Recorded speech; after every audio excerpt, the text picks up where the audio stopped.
qué mejor que comunicarnos con el director ejecutivo de la Fundación Sales, el licenciado Arturo Prinz. El licenciado, ¿me está escuchando? Buenas tardes, Mabel Traver lo saluda. Sí, buenas tardes, lo escucho muy bien. Bueno, muchísimas gracias. Bueno, nosotros nos conocimos con el licenciado hace mucho tiempo, pero por una cuestión que estaba relacionada justamente con una convocatoria que se había hecho y que arrancó con una junta de firmas específicamente para poder llevar adelante una campaña en contra de la plantación de tabaco. ¿Se acuerda que se hizo allí en el Congreso, licenciado? Sí, me acuerdo muy bien, Bueno, a ver, el año pasado esto lo engancho justamente con lo que es el tema del cáncer. ¿Qué se hace a través de la Fundación como para poder fomentar todo esto que está relacionado con la investigación contra el cáncer? ¿Cuáles son los pasos que se están dando y qué es lo que se ha encontrado, o por lo menos en qué etapas está en este momento? Bien, nosotros sustancialmente ya desde hace 44 años tenemos programas científicos contra el cáncer con investigadores muy relevantes que están obteniendo resultados y logros con trascendencia internacional.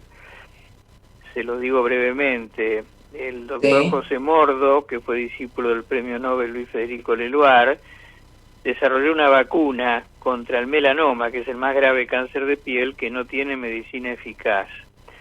Estamos en la etapa final de generar un ensayo clínico. Los ensayos clínicos son con pacientes, ya hicimos 2 fases y estamos en la última, de manera que en poco tiempo esta vacuna podría ser aprobada. Y cuando digo una vacuna, es interesante mencionar lo siguiente, porque es una tendencia en el mundo desde hace pocos años, aunque nosotros ya hace como 30 años que lo venimos sosteniendo con nuestros investigadores, que es lo que se llama la inmunoterapia oncológica. ¿Qué quiere decir la inmunoterapia oncológica? Quiere decir que en 100 años el cáncer nunca fue atacado desde nuestras defensas. Siempre vino con medicinas de afuera y bastante con consecuencias, o sea, la quimioterapia, la radioterapia, la cirugía, si bien han tenido muchos avances, el ideal sería que las defensas actúen como en muchas enfermedades ocurrieron en estos 100 años. La razón de por qué esto no ocurría no la voy a mencionar porque es muy extensa, pero las investigaciones fueron mostrando por qué las defensas no actuaban contra el cáncer. Por lo pronto el cáncer no es un virus, no es una bacteria, es una célula nuestra, esa es una dificultad ya. Pero estos 3 grupos de investigación que estamos sosteniendo, los logros que están obteniendo tienen que ver con la inmunoterapia oncológica. Y cuando digo una vacuna, todos saben que las vacunas promueven las defensas. Hay vacunas que son preventivas y vacunas que son terapéuticas. Generalmente asociamos una vacuna a la prevención de una enfermedad, pero también hay que tener en cuenta que las vacunas terapéuticas se aplican en medio de una enfermedad. La primera vacuna que se aplicó contra la rabia hace muchos años fue una vacuna terapéutica a un paciente con la enfermedad. Y en este caso la vacuna contra el melanoma es una vacuna que actúa en pacientes con melanoma y genera defensas. Lo importante en ambos casos, si es preventiva o terapéutica, es que estimula defensas. Al estimular defensas no hay consecuencias secundarias, o sea, los pacientes que han pasado ya por el ensayo clínico han sobrevivido enormemente más que con las terapéuticas actuales, que son de muy baja eficacia, y sin consecuencias secundarias, por esta misma razón de que se impulsa la defensa. Esto es lo que está haciendo el doctor José Mordo, que yo le decía, discípulo del premio Nobel Luis Federico Leloir. Otro investigador, que hace ya más de 20 años que lo sostenemos, el del doctor Mordo ya hace 32 años que lo estamos sosteniendo este programa. El de Gabriel Rabinovich es un hombre más joven, tiene un grupo científico muy bueno, y ellos son especialistas en inmunología. Ellos descubrieron una proteína que producen los tumores para escapar de las defensas. Entonces fíjese cómo se asocia el tema otra vez, que destruida esa proteína, la defensa actúa. Ahora, disculpe, licenciado, a mí me surge una pregunta del medio. Entonces, ¿quiere decir que nosotros, por una cuestión, no sé si tendrá que ver con un balance genético, con algún condicionamiento de nuestro mismo organismo y demás, estaríamos capacitados como para producir automáticamente la defensa, como para evitar tener justamente esa, no sé, ese cáncer, llamémosle cualquiera de lo que puedan ser sus variedades específicamente? Sí, no se puede hablar en general de todos los cánceres porque hay más de 200 tipos de cáncer, ¿no? Sí. Pero mayormente está ocurriendo esto. La revista Nature, de las más importantes del mundo, en el 2013 sacó el número de diciembre con la tapa diciendo que la inmunoterapia oncológica era la gran novedad en materia de terapéutica con cáncer, como que era un antes y una ahora. 2013. Ciertamente... Mire, algo que, discúlpeme, hay algo sí. que a mí me ha preocupado durante muchísimo tiempo y nunca me lo pudieron explicar, o por lo menos a mí me llamó la atención y nunca encontré una respuesta al respecto.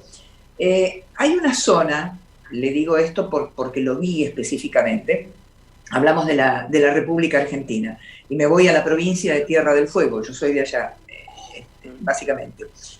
Y me ha llamado muchísimo la atención la cantidad de personas jóvenes afectadas por cáncer.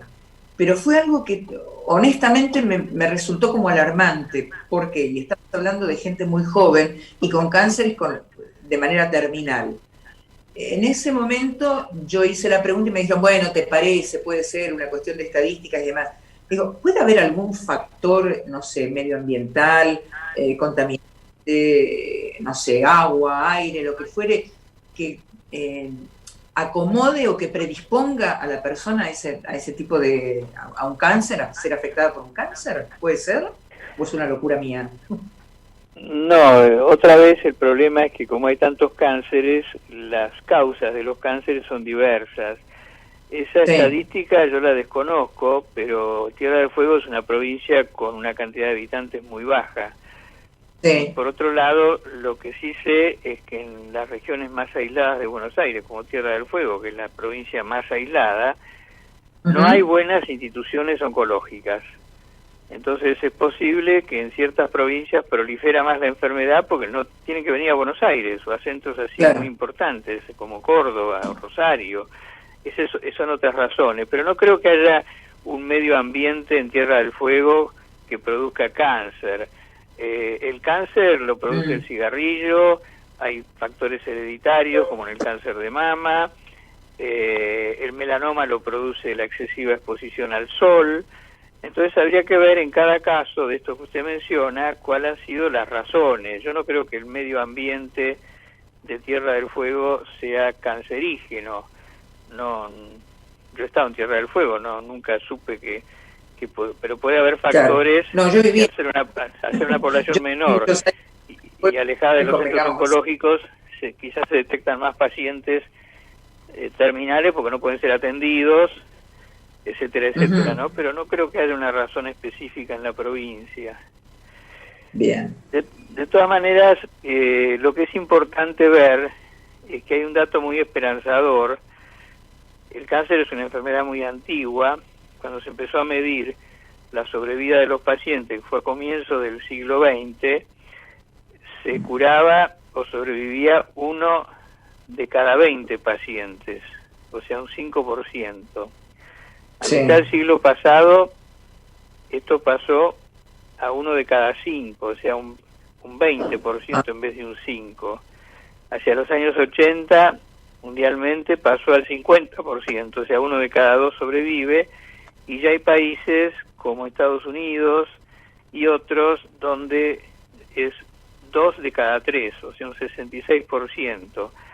Y esto tiene que ver con dos razones, la investigación científica por un lado y la prevención por el otro. Por eso nuestra Fundación Sales apoya investigación, pero también ha hecho esta gran campaña que usted mencionó para prevenir el primer factor de cáncer, que es el tabaco. Bien. El tabaco produce el cáncer más extendido en el mundo, que es el cáncer de pulmón. Perfecto. Hasta los años 30 el primer cáncer era de estómago, seguramente por problemas de alimentos. Cuando se prolifera la industria del cigarrillo, desde los años 30, esto empieza a crecer, y hoy el tabaco produce no solamente cáncer, produce 11 tipos de cánceres, no solamente de pulmón. La nicotina, por ejemplo, puede llegar hasta la vejiga y concebir un cáncer de vejiga. Además, el tabaco produce otras enfermedades cardiovasculares, EPOC, asma, etcétera. En ese punto, la Fundación ha hecho una campaña con 10 organizaciones que están trabajando con estas enfermedades. Es una campaña que lanzamos hace 2 años. La presentamos en el Congreso el año pasado con 810.000 firmas. Hoy ya pasó el 1.000.000 de firmas. ¿Para qué son estas firmas? Porque la Argentina es de los poquísimos países que no puso en vigencia un convenio de la Organización Mundial de la Salud contra el tabaco. 182 países, sobre casi 200, ya lo pusieron en vigencia. Argentina se niega porque los senadores de las provincias tabacaleras dicen que esto va en contra de las economías regionales. Fíjese usted lo que estoy diciendo. Sí, no, es una locura. Es una locura, realmente. Pero fíjese lo que le voy a decir. En marzo se paró la economía del país por esta pandemia. Sí. ¿Sabe cuántos muertos se estima que va a tener esta pandemia en diciembre? O sea, al año no va a llegar a 1,5 millones en el mundo. Dígamelo. ¿Cuántos? En cáncer mueren 8 millones por año. Sí. Perdón, por tabaquismo, no solamente cáncer. Por tabaquismo, sí. En Argentina mueren por tabaquismo, la última estadística, 44.000 argentinos. 44.000, sí. 44.000. Usted tiene la cifra hoy de la pandemia. No estoy desvalorizando el tema de la pandemia, pero si se detuvo la economía del país por esta pandemia, con muchísimo menos muertos que el tabaquismo, sorprende que los senadores, no es que se les va a paralizar la economía en 24 horas de las provincias tabacaleras, que son 7, sino que hay unos trabajos que nosotros estamos impulsando para que en X tiempo, unos años, 6, 7 años, se haya una sustitución de la plantación del tabaco por otras plantas. Una que nosotros indicamos y aconsejamos es el bambú. El bambú tiene unas características fundamentales, enormes.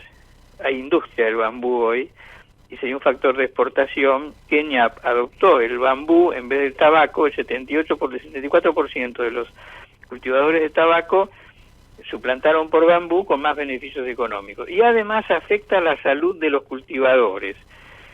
Si yo le muestro el trabajo que vamos a hacer en Misiones, con cultivadores que son familias pequeñas, padre, esposa, madre y hijos, las enfermedades que adquieren estas familias son terribles, y si se las enumero se cae de espaldas. Creo que es más grave que la enfermedad que produce el tabaquismo, traumatismos, enfermedades de todo tipo, y lo notable es que hay un Fondo Nacional del Tabaco que le paga los gastos de salud que produce el cultivo. Fíjese qué círculo perverso, ¿no? A ver, se hace un fondo para proveer un tabaco que mata gente, mata a los familiares que la cultivan y le da plata a las obras sociales para atender a las familias estas pobres, que son pobres familias rurales, que trabajan en contacto con esta planta venenosa, en Misiones. También en Salta, en Jujuy. Discúlpeme, Arturo, pero lo que usted está planteando es prácticamente como un país bizarro, ¿no? Porque le doy... le estoy dando el veneno, pero al mismo tiempo después le doy y le pago para que alguien lo trate por el veneno que yo le acabo de dar. Es una locura. Realmente. Es una locura, es un círculo perverso. Por eso digo que y en esto hemos juntado ya 1.000.000 de firmas para que los senadores tomen conciencia de esta situación. Lo vamos a hacer público esto próximamente. No pudimos hacerlo ahora por el coronavirus, pero estamos viendo por las redes y demás. Se puede ingresar a la página y firmar. Si quiere se la doy. Sí, a ver, firmé ya el año pasado, me acuerdo que firmé justamente, antes de que en ese momento había 800.000 firmas, cuando se hizo la presentación. 800.000 en agosto del año pasado, ahora estamos arriba del 1.000.000. Es www.juntoscontraeltabaco.com www.juntoscontraeltabaco.com. Y si quieren ver los científicos que trabajan con nosotros, hacen www.cancerconciencia.org.ar. Esa es la página de Fundación Sales. Ahí están los voy a ponerme, voy a ingresar justamente, lo voy a ver, y la pregunta que le quiero hacer, licenciado, antes de que se nos termine el programa es, ¿cuándo se van a conocer o cuándo se va a poder tener acceso al estudio que usted estaba mencionando recién allí en la provincia de Misiones? Bueno, lo hemos empezado con otra fundación que se llama Sustentarte. Sí, esta fundación, ¿la conoce? Sí, sí. Esta fundación la dirige nada menos que la embajadora argentina del bambú. Hay una organización mundial del bambú y ella ha creado una fundación, es una especialista en el tema del bambú. Hemos tomado contacto con Misiones porque a raíz de que 182 países pusieron en vigencia este programa contra el tabaco, está descendiendo la producción del tabaco, felizmente. Entonces, Misiones tiene un problema y quiere hacer algo, porque los cultivos de tabaco se calcula que en el año 25 va a descender un 30% más la cantidad de fumadores en el mundo. O sea que en un tiempo determinado prácticamente se va a bajar esto. Con lo cual, bueno, es muy importante hacer un sustituto como el caso del bambú, y la Fundación Sustentarte se especializa en esto. Ya hemos tomado contacto con la provincia de Misiones, la Fundación Sale va a hacer un aporte económico, pero a su vez vamos a movilizar a los fondos de la provincia de Misiones para que en vez de gastar en atención médica, gasten en la promoción de esta planta, que es todo un trabajo que hay que hacer, porque ellos tienen terrenos donde una parte hay que dedicar al bambú, la otra parte lo dedican al tabaco, y en un tiempo es la planta que más crece en el mundo.